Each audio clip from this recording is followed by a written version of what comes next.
বন্ধুরা তোমরা সবাই কেমন আছো? তো আজকে কিন্তু চলে এসেছি তোমাদের সাথে একটা খুবই উপকারী ভিডিও শেয়ার করব বলে। তো তোমরা কিন্তু স্কিপ না করে পুরো ভিডিওটা দেখতে থাকো। তো আজকে আমি কিন্তু পিচের উপরেই 36 সাইজ পিঠের কাটিংটা মাপ সহ তোমাদের পরিষ্কার করে দেখিয়ে দেব। দেখো এখানে আমি কিন্তু একটা পিস আগে থেকেই এটা ডবল ভাঁজ দিয়ে রেখেছি। তো চলো তোমাদের এবার মাপগুলো দেখিয়ে দিচ্ছি।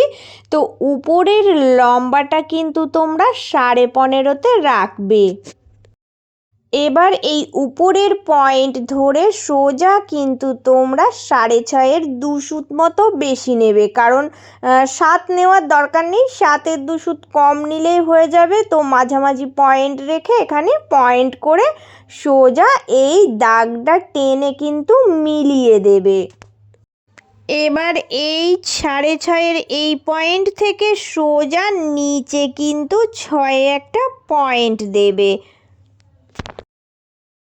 সামনের দিক থেকেও কিন্তু 6-এ একটা পয়েন্ট করে নেবে। তো এই 6-এর পয়েন্ট থেকে সোজা কিন্তু ফিতে দিয়ে এবার বুকের লাইনটা টানতে হবে। বুকের লাইনটা দেখো 11 ইঞ্চি নিলেই হয়ে যায়। তো এখানে কিন্তু আমি আরও এক্সট্রা 1 ইঞ্চি নিয়ে নিচ্ছি। তো 1 থেকে 1.5 ইঞ্চি নিয়ে তোমরা পয়েন্ট করবে। এখানে 12 ইঞ্চিতে আমি মাপ দিয়ে দিলাম। তো বুকের লাইনটা যদি তোমাদের সমস্যা থাকে তাহলে যার যতটা বুক মেপে নিয়ে তাকে 4 দিয়ে ভাগ করে এক্সট্রা 1 থেকে 1.5 ইঞ্চি বাড়িয়ে টেনে নেবে। এবার দেখো এই নিচের লাইনটা কিন্তু আমি 10.5-এ পয়েন্ট করছি, তার সাথে এক্সট্রা কিন্তু 1 ইঞ্চি বাড়িয়ে এখানে 11.5-তে পয়েন্ট করে দিলাম। এবার পুরোটা মিলিয়ে আমি দাগ টেনে দেব। তো এইভাবে করে পুরো মাপ করে আমি দেখো পিঠের ফরম্যাটটা কিন্তু এঁকে নিয়েছি।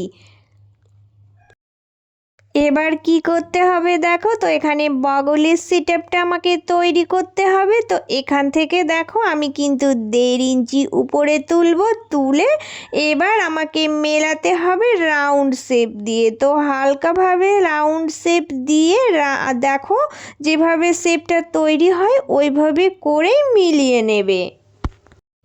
এবার আমি কাঁধের লাইনটা টানবো। তো দেখো আমাকে 1/2 ইঞ্চি এখান থেকে নামিয়ে নিতে হবে, নিয়ে সামনের দিক থেকে দেখো 3 ইঞ্চি ছেড়ে রেখে এই পয়েন্ট ধরে বাঁকা করে মিলিয়ে দেব। তো কাঁধ সবসময় 1/2 ইঞ্চি ডাউন করেই কাটতে হয়। তো আমি দেখো কাঁধের লাইনটা এইভাবে টেনে নিলাম। তো বগলের সেটআপটা কিন্তু তোমরা মিলিয়ে নেবে, মিলিয়ে দেখে নেবে। তো এটা কিন্তু 9 থেকে 9.5-এর মধ্যে থাকবে। তো মিনিমাম 9 থেকে 9.5-এর মধ্যে যদি চলে আসে তাহলে জানবে যে এই মাপটা কিন্তু ঠিক আছে। এবার পিঠের যে কাটিং করব ওটা দেখিয়ে দিচ্ছি। সামনের দিক থেকে দেখো 3-এ আমার পয়েন্ট করাই আছে। তো এই পয়েন্ট ধরে এবার সোজা কিন্তু আমি নিচে চলে যাব। নিচের দিকে যার যতটা ছেড়ে রাখতে মন হবে সে ততটাই ছেড়ে রাখবে। কেউ সরু পিঠ করলে একটু কমিয়ে বাড়িয়ে নেবে। তো আমি এখানে দেখো 4 ইঞ্চি মতো ছেড়ে রেখে পয়েন্ট করে নিয়েছি।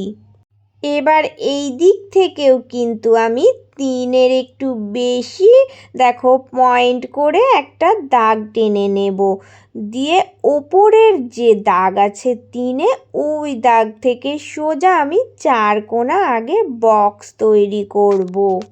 এখানে তোমাদের আমি আরও একটা জিনিস দেখিয়ে দিচ্ছি। দেখো কারোর যদি রাউন্ড পিঠ কাটতে সমস্যা হয় তাহলে কি করবে না, এই কোণার পয়েন্ট ধরে সোজা 2 ইঞ্চি ওপরে একটা পয়েন্ট করবে।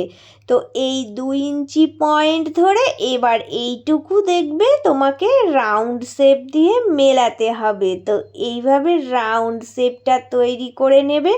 ওপরের সোজা দাগ একদম সোজাই থাকবে, শুধু নিচের এইটুকু কিন্তু রাউন্ড শেপ হবে। তো এইভাবে করেই কিন্তু রাউন্ড পিঠ তোমরা এঁকে নিতে পারো। তো আজকে আমি তোমাদেরকে একটা 36 সাইজ পিঠের মাপ সূত্র সহ দেখিয়ে দিলাম। তো এই মাপ ধরে তোমরা একটা ফরমার কাটিং করে রাখবে। আর যখন পিচে কাটিং করবে তোমরা ফরমার বসিয়েও কাটিং করতে পারো বা এইভাবে ফর্মালায় ফেলেও কাটিং করতে পারো। এইভাবে করে কাটিং করে দেখবে, তাহলে কিন্তু কোনো ভুল হবে না।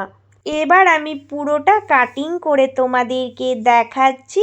তো পুরনো বন্ধু যারা সব সময় আমার পাশে আছো তাদের জন্য রইল অনেক অনেক ভালোবাসা। আমিও তোমাদের পাশে সব সময় আছি।